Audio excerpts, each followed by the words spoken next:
The word jihad is mentioned in the Quran about 41 times. The words mercy, peace, and compassion are mentioned about 355 times. Yes, come in. Come on in, Riaz. Sit down, please. Contrary to popular belief in most Western cultures, Islam is a religion that preaches peace and tolerance. Yes, Patricia.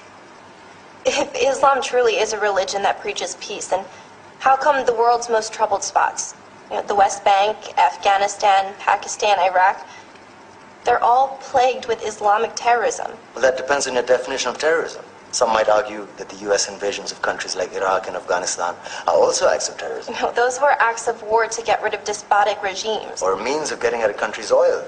Conspiracy theories. Well, May I? Yes, please. Go ahead, Riaz. Mr. Khan is right. I mean, if we're talking about terrorists, the world's biggest terrorists are the white superpowers. Come on now. No, really, stop and think about it. Explain 9/11. Okay. Do you know how many people died in the Twin Towers strike? Around 3,000. And do you have any idea how many people died in the bombing of Afghanistan? Take a wild guess. More than 15,000 people died. And that's just conservative figures. About 50,000 tons of explosives were dropped on innocent civilians.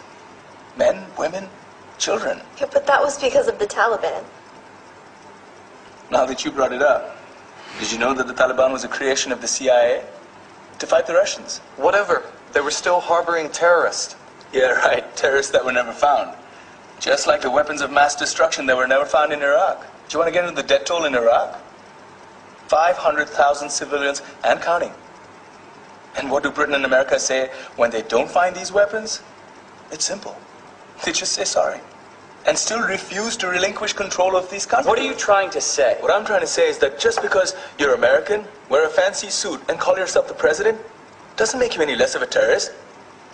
I'm saying that if you don't stop meddling in other people's countries, you will face a backlash. If Muslims like you feel that way, then why don't you get out of our country? We will. As soon as you promise to leave ours.